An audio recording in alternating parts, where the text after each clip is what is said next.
président Alassane Ouattara s'est entretenu avec Elizabeth Littlefield, la présidente et directrice exécutive de l'agence américaine Overseas Private Investments Corporation. Le groupe vient d'ouvrir son premier bureau régional pour l'Afrique de l'Ouest et l'Afrique centrale ici à Abidjan, Côte d'Ivoire. L'accès de tous à l'eau potable en milieu rural sera expérimenté dans les régions du Tonkwich et de l'Indénégo à Blain pour un investissement de 10 milliards de francs CFA. Le corps préfectoral et les autorités des collectivités territoriales de ces régions se sont réunis à Yamoussoukro. Les deux kamikazes de l'aéroport de Bruxelles ont été identifiés. Ce sont les frères Khalil et Ibrahim El Bakraoui.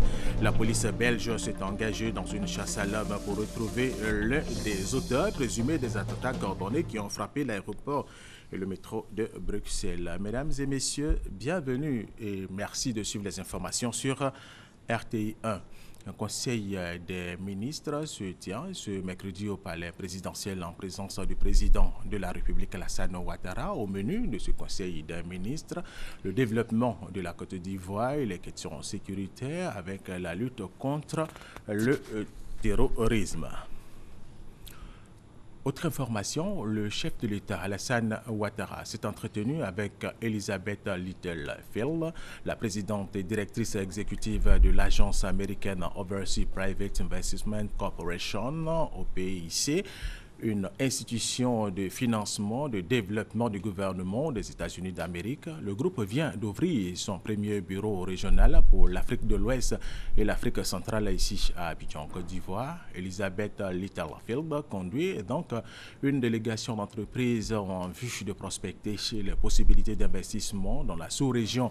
Pour elle, l'ouverture de ce nouveau bureau va stimuler une forte présence américaine dans un environnement favorable à l'investissement dans ces régions de l'Afrique. Autre activité du président de la République Alassane Ouattara. Il a reçu hier mardi son homologue ghanéen John Dramani Mahama. L'entretien avec le président de la République du Ghana a porté sur l'attentat terroriste de Grand Bassam et sur la situation sécuritaire dans la sous-région. Témoin pour RTI 1 à Ouattouré. Le président ghanéen John Dramani Mahama à Abidjan ce mardi 22 septembre pour prendre part à la 4e édition de Africa CEO Forum. Solidaire dans la peine, John Dramani Mahama est venu en marge de ce forum des grandes entreprises africaines apporter son réconfort au peuple ivoirien et soutenir son frère et ami, le président Alassane Ouattara, après les événements tragiques de Grand Bassam. Je suis venu visiter mon frère, comme vous le savez. Déjà, j'avais envoyé une délégation pour le visiter suite à l'événement triste qui s'est passé à Grand Bassam pour présenter la solidarité et la compassion de notre pays, le peuple de la Côte d'Ivoire. Et comme vous le savez, le Ghana et la Côte d'Ivoire sont les mêmes personnes et nous partageons beaucoup de choses ensemble. Nous avons aussi échangé sur la sécurité de la sous-région. Vous voyez, la CEDEAO a adopté plusieurs protocoles sur la sécurité. Donc nous avons échangé comment nous pouvons garder cette intégration que nous voulons faire en tant que pays membre de la sous-région. Mais en même temps, il faut savoir comment aussi être plus en vigilance pour ce type d'événements. Donc nous avons voir comment nous voulons partager l'intelligence sur la sécurité et comment nous pouvons aussi faire la coopération, l'intégration de notre pays. À l'issue de la rencontre, les présidents Alassane Ouattara et John Dramani Mahama se sont rendus ensemble au Africa CEO Forum pour participer au panel présidentiel. Actualité toujours relative à l'attentat de Grand Bassam. Le ministre d'État, ministre de l'Intérieur et de la Sécurité, Ahmed Bakayoko, et le procureur de la République, Ado Richard, ont conjointement animé hier une conférence de presse. Au cours de cette conférence de presse, l'identité du cerveau de l'attentat de Grand Bassam a été révélée. Son nom, Kunta Dalla. Il est aujourd'hui l'homme le plus recherché des services de sécurité de Côte d'Ivoire. Michel Digré. Aujourd'hui, ce que je peux dire, c'est Kunta Dalla, qui est clairement identifié comme quelqu'un qui était au cœur de l'organisation de l'attentat. Dans les personnes arrêtées, il y a 2 personnes qui étaient avec lui, qui l'ont hébergé, qui étaient en lien direct avec lui et avec la situation. C'est le principal suspect de l'attentat terroriste de Grand Bassam. Après cette conférence de presse, Kounta Dalla sera certainement l'homme le plus recherché de Côte d'Ivoire et même en dehors du pays dans le cadre de l'enquête. 15 autres personnes ont par ailleurs déjà été interpellées. Les investigations menées grâce à l'arsenal ayant servi à l'attaque ont permis de localiser d'autres complices. L'exploitation de ces scellés-là nous ont permis d'aboutir à l'identification et à la traçabilité de certaines personnes qui ont participé donc à ces faits. Et ainsi, le juge d'instruction qui est en voie de saisine déjà, on avait déjà saisi celui de Bassam, mais celui d'Abidjan est déjà en train de confectionner des mandats d'arrêt tant nationaux qu'internationaux afin de pouvoir retrouver ces individus. Pendant que l'enquête suit son cours, le gouvernement est à la tâche pour garantir une sécurité efficiente aux frontières et sur le territoire ivoirien. Vous savez que dans l'espace CEDEAO, nous avons un traité de libre circulation, mais à partir de maintenant, la Côte d'Ivoire ne laissera personne rentrer sur son territoire qui n'ait pas un document d'identité fiable, un passeport sécurisé biométrique ou une carte d'identité biométrique. Pour ne pas gêner la suite de l'enquête conduite par le parquet d'Abidjan, certaines interrogations des journalistes sont restées sans suite. Toutefois, le ministre Ahmed Bakayoko s'est voulu rassurant quant à la suite des investigations. Ce que je veux dire aux Ivoiriens, c'est que cette conférence de presse montre que vos forces de sécurité, les forces d'intelligence sont au travail. Ça n'a l'air de rien pour vous, mais qu'à une semaine après un attentat, qu'un pays qui a réagi aussi vite soit capable déjà de cibler ceux qui l'ont fait, mais avec précision, c'est très important. Et moi, je veux féliciter nos forces, je veux féliciter nos collaborateurs et leur demander d'aller plus loin. Aller plus loin pour démasquer les auteurs et complices de l'attentat de Bassam. Dans quelques jours, le parquet procédera à la reconstitution des faits. Il reviendra alors au doyen des juges d'instruction de poursuivre l'enquête. Michel Digré, les mairies de Jacquesville et d'Adjamé sont solidaires de la ville de Grand Bassam. Une délégation de ces différentes collectivités s'est déplacée sur les lieux pour comprendre et apporter leur compassion aux populations ainsi qu'aux victimes. Voici Mamadou. Jacquesville, ville côtière et du littoral ivoirien se sent meurtri et solidaire de Grand Bassam. Le conseil municipal et les chefs coutumiers de ce département de la Côte d'Ivoire ont fait le déplacement de Grand Bassam pour témoigner leur compassion et leur soutien au peuple de Bassam. La délégation est allée se faire une idée de ce qui s'est passé ce dimanche 13 mars 2016. Vous savez que dans le prolongement Jacquesville, qui partage une partie des côtes de Côte d'Ivoire, a aussi des plages, des hôtels. Et frapper Bassam, nous pensons que c'est frapper Jacquesville. Quand le président de la République parle d'être debout, il ne demande pas aux Ivoiriens de répéter qu'ils sont debout. Il demande aux Ivoiriens de poser des actes qui montrent qu'ils sont debout. Tout comme Jacquesville, la mairie d'Adjamé accompagnée des jeunes de cette commune du district d'Abidjan ont effectué le déplacement.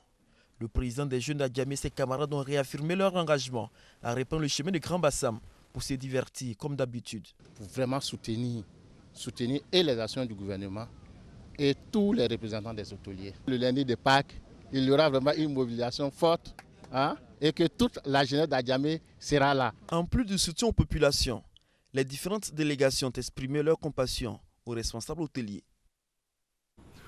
Les terroristes continuent de sévir dans le monde. Après Abidjan et Bamako il y a quelques jours, hier c'était Bruxelles, la capitale belge, et les deux kamikazes de l'aéroport de Bruxelles ont été identifiés. Ce sont les frères Raril et Ibrahim El Bakraoui qui étaient soupçonnés d'avoir loué des maisons en Belgique pour les commandos des attentats de Paris. Par ailleurs, la police belge s'est engagée dans une chasse à l'homme pour retrouver l'un des auteurs présumés des attentats coordonnés qui ont frappé l'aéroport et le métro de Bruxelles. Attaque revendiquée par l'État islamique qui ont fait une trentaine de morts et plus de 200 blessés. Sylvie Touré.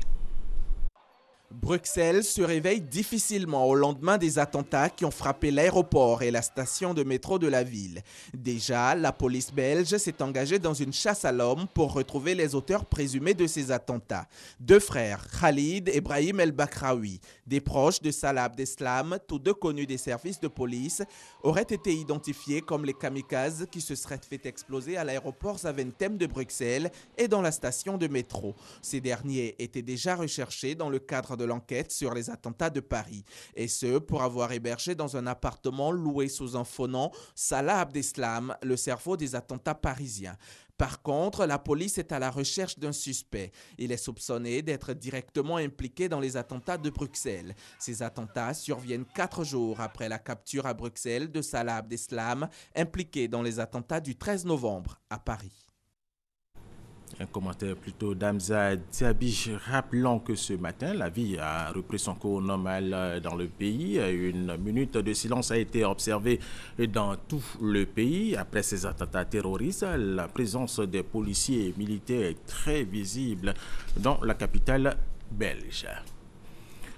Le président ghanéen John Dramani Mahama était en Côte d'Ivoire hier. Il a eu une rencontre avec le président de la République Alassane Ouattara. Ils ont échangé sur l'attentat de Grand Bassam. Leur entretien a porté sur les attentats terroristes de Grand Bassam et sur la situation sécuritaire dans la sous-région ouest-africaine. Ils ont aussi pris part au panel présidentiel de l'Africa Forum au Sofitel Abidjan Hôtel Ivoire. Ils ont exposé sur les stratégies économiques des deux pays les plus dynamiques d'Afrique de l'Ouest. Abiba Dambélé-Saoui. L'actualité en Belgique et au Mali, marquée par les attentats terroristes, a été d'entrée de jeu, abordée par les deux présidents. Déplorant ces actes, les présidents Alassane Ouattara et John Dramani Mahama ont insisté sur la nécessité pour les États de renforcer leur coopération sécuritaire. Je voudrais présenter mes condoléances et ma compassion au peuple malien, au peuple belge, après ce qui est arrivé hier soir et ce matin. Vous savez, ce terrorisme est une situation globale. Je crois que tous les pays, tous les continents sont concernés. La coordination, la coopération sont des éléments essentiels, mais également la volonté nationale, l'organisation des services de sécurité, des services de renseignement. Et nous avons un défi plus important, c'est au plan régional.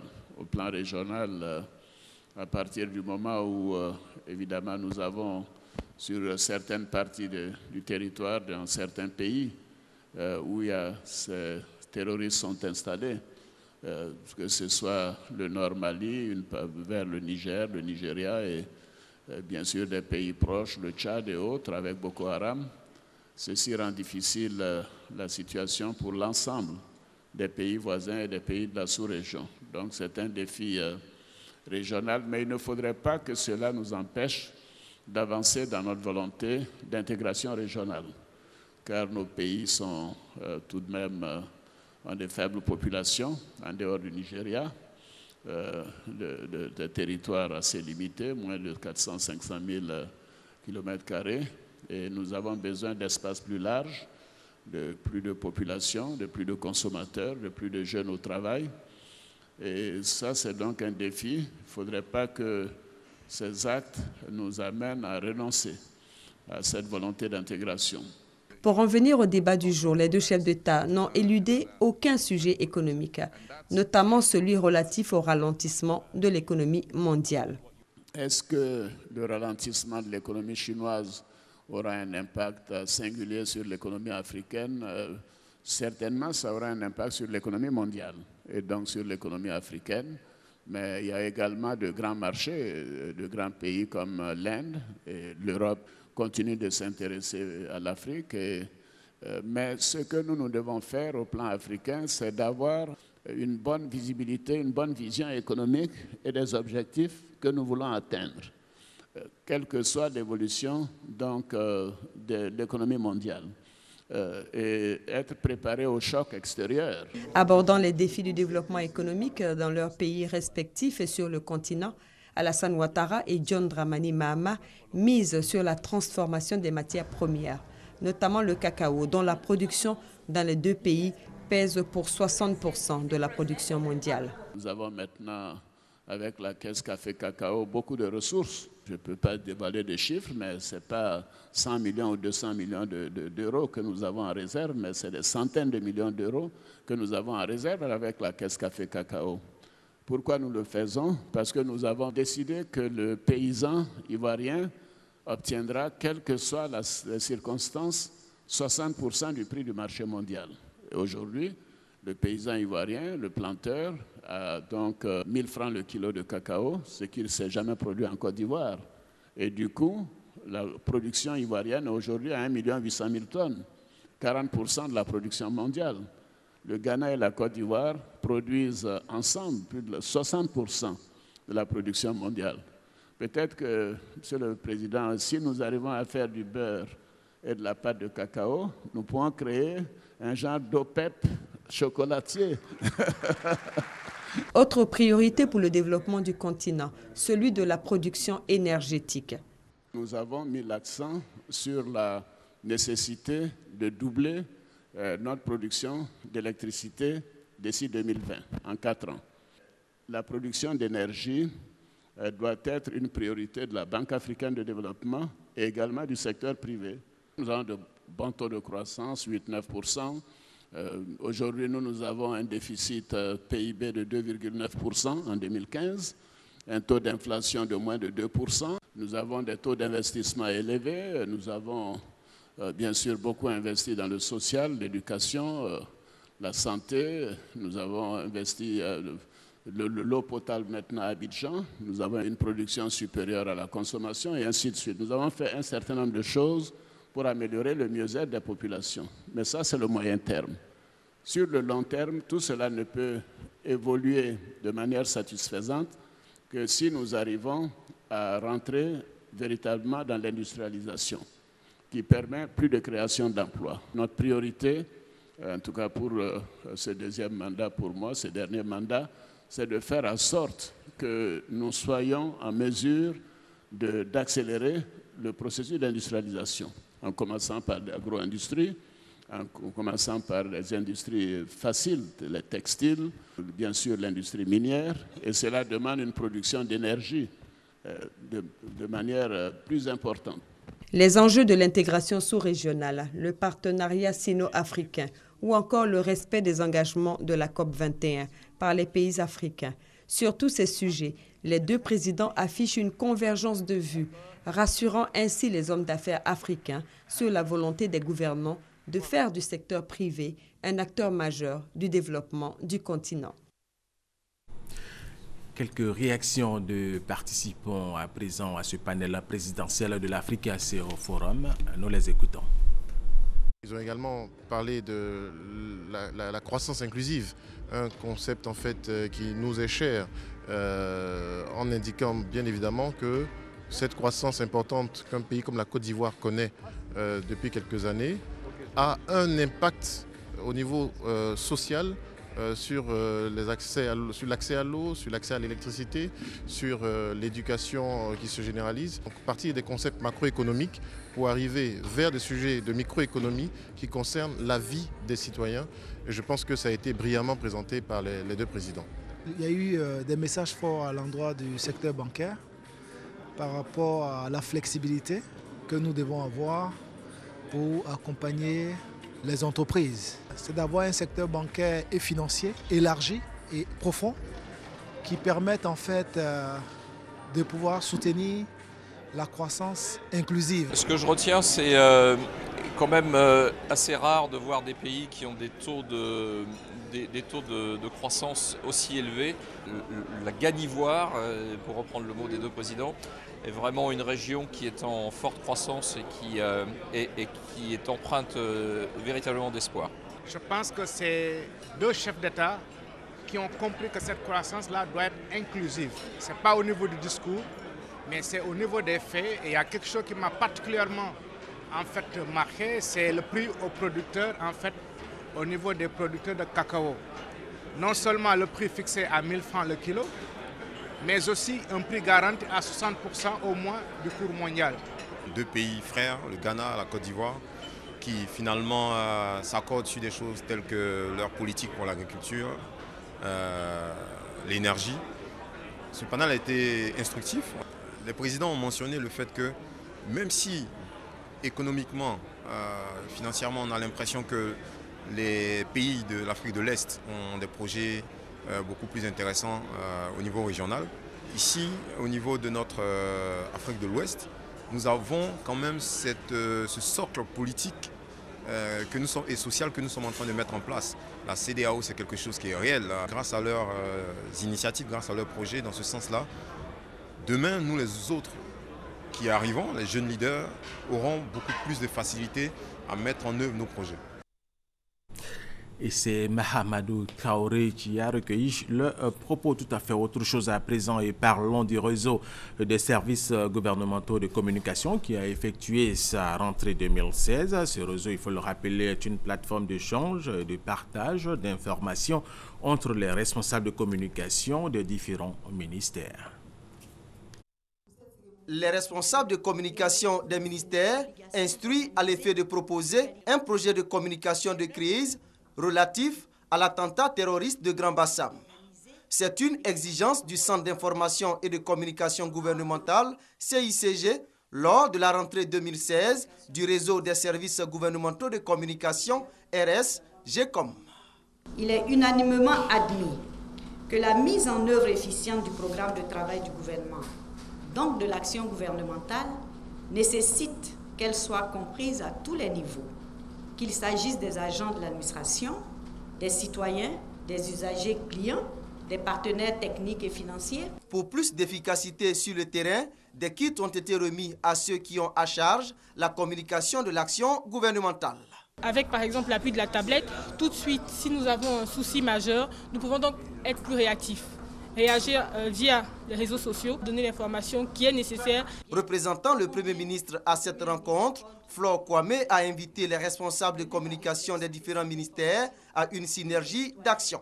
Si la communication gouvernementale elle est bien menée, elle permet au gouvernement d'agir efficacement en réponse aux attentes légitimes des citoyens et de les amener à s'impliquer dans la gestion des affaires de l'État. Le réseau des services gouvernementaux de communication a été créé en 2004. Entre octobre 2011 et mars 2016, 249 117 réfugiés ivoiriens sont rentrés au pays grâce au HCR, le Haut Commissariat des Nations Unies pour les réfugiés. Dans le même élan, la structure prévoit le retour d'environ 32 000 personnes selon sa planification pour l'année 2017. Elle entend aussi œuvrer pour une meilleure prise en charge des rapatriés. Le représentant du HCR en Côte d'Ivoire a fait cette annonce au cours d'une cérémonie hier mardi. C'était en présence de Konaté Moussa pour RTI 1. 249 117 réfugiés ivoiriens rapatriés entre octobre 2011 et mars 2016. Ces populations qui avaient quitté leur lieu de résidence pour d'autres pays africains à cause des différentes crises qu'a connues la Côte d'Ivoire, elles ont regagné leur patrie grâce au HCR, au Commissariat des Nations Unies pour les réfugiés. Malgré ces efforts, plusieurs défis restent encore à relever. Nous estimons que le retour des réfugiés n'est pas justement une activité purement logistique. Il ne s'agit pas de faire revenir des personnes sur leur sol sans pour autant les aider pour leur réinsertion.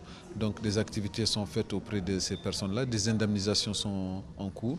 Nous avons l'engagement du ministère de la Solidarité pour que ces personnes-là non seulement puissent bénéficier des indemnisations qui leur sont dues, et bien au-delà de ça, nous avons des activités beaucoup plus pérennes quant à leur réintégration, à savoir leur réinsertion sociale dans le tissu socio-économique de Côte d'Ivoire. Les rapatriements organisés par le HCR ont contribué à la consolidation de la cohésion sociale. Les autorités ivoiriennes se réjouissent de la collaboration avec l'institution. Je voudrais donc, au nom du ministre des Affaires étrangères, saluer l'excellente coopération qui existe entre le HCR et la Côte d'Ivoire. Dans le cadre du rapatriement de la situation des réfugiés, le gouvernement ivoirien est totalement impliqué avec le HCR. La survenue de la maladie à virus Ebola en 2014 avait freiné l'opération de rapatriement des réfugiés. Elle a repris début 2016. Entre le 1er janvier et le 11 mars 2016, 8576 individus, dont 2319 familles, sont rentrés au pays. La planification pour l'année 2017 prévoit le retour d'environ 32 000 personnes. L'organisation non gouvernementale Prosam sensibilise les populations de San Pedro sur l'allaitement maternel. Cette action a été mise en œuvre avec l'appui financier de l'UNICEF à hauteur de 43 millions de francs CFA, nous dit Thérèse Tapeyoboué. De nombreux enfants en Côte d'Ivoire souffrent de malnutrition.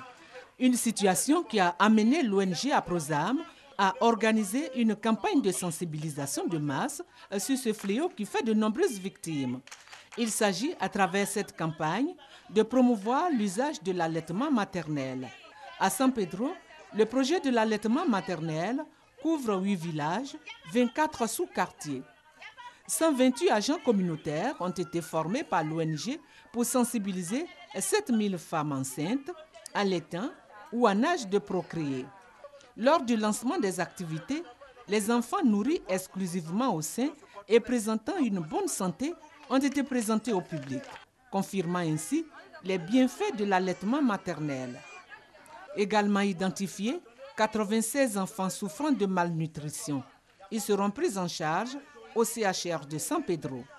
Autre fait marquant cette cérémonie, 1670 enfants dépourvus de documents administratifs ont été identifiés et des plaidoyers sont en cours avec les autorités pour résoudre le problème.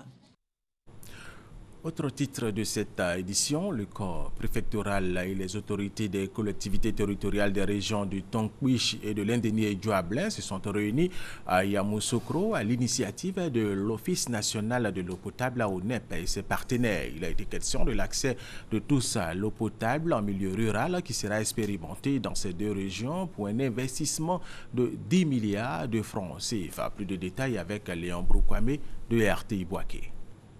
L'accès à l'eau potable en milieu rural ivoirien, une réelle difficulté. Des autorités locales même en témoignent. Biancouma, en tant que chef-lieu de département, a bénéficié d'un deuxième château d'eau. Mais dans les rayons de la ville, les villages qui sont là ont besoin d'eau potable. Je ne peux pas vous donner des statistiques précises, mais nous savons qu'il y a encore beaucoup de villages qui sont demandeurs de forage pour éviter de continuer à prendre de l'eau dans les puits. 18 mois pour améliorer ce tableau dans la région du Tonkbi à travers 100 nouveaux forages à créer et à entretenir par un opérateur privé. Idem dans l'Indénié-Djoablin, sauf que l'opérateur qui va distribuer l'eau potable aux foyers ruraux est régional. Dans les deux cas, préfets, maires et conseillers régionaux vont se partager les compétences de l'État en matière de création et d'entretien de points d'eau. Il leur sera transmise donc la maîtrise d'ouvrage délégué, aussi la maîtrise d'œuvre. Donc ce qui veut dire qu'aujourd'hui, les moyens vont être mis à la disposition de ces collectivités-là pour qu'elles puissent se prendre en charge ces 10 milliards de francs CFA. Voilà qui explique la sensibilisation et la formation du corps préfectoral et des collectivités territoriales des régions de Tonkbi et Indénié-Djoablin. Entre autres questions abordées, les implications juridiques, financières et institutionnelles, ainsi que le rôle de chaque acteur dans la gestion du service public de l'eau potable. Tout ce que nous avons reçu comme information et comme formation ici, nous allons au plan local réinvestir tout ça pour qu'ensemble nous puissions être efficaces. Objectif, accès de tous à l'eau potable en milieu rural et ce sera au terme du programme hydraulique et assainissement pour le millénaire femmes dont la phase pilote financée par l'Union européenne concerne les régions de Tonkbi et Indénié-Djoablin. Et parlons toujours de l'accès à l'eau potable en Côte d'Ivoire. Le Zonta Club d'Abidjan a organisé son traditionnel gala de bienfaisance autour du thème « L'eau, source de vie ». Les fonds collectés au cours de ce gala vont servir à la réparation des pompes villageoises dans 3 régions de la Côte d'Ivoire. Victorine Yaoyoboué.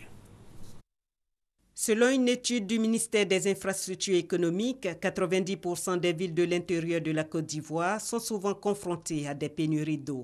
C'est le cas dans le Lodjibois, l'une des 3 régions sélectionnées par le Zonta Club d'Abidjan pour bénéficier de son projet de réhabilitation de pompes villageoises. Et pour collecter les fonds nécessaires, le Club Service a initié son traditionnel gala de bienfaisance ici à Cocody. Plusieurs personnalités conscientes que l'eau est source de vie se sont associées à cette action humanitaire.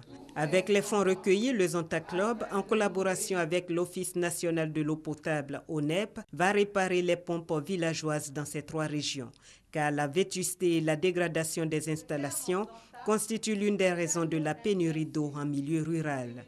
Le Club Service, au dit de sa présidente nationale Maneja Diabaté, s'attellera aussi à la formation des femmes, premières utilisatrices d'eau pour les tâches ménagères. Nous avons constaté que les pompes villageoises installées dans différentes localités ne sont plus fonctionnelles pour la plupart.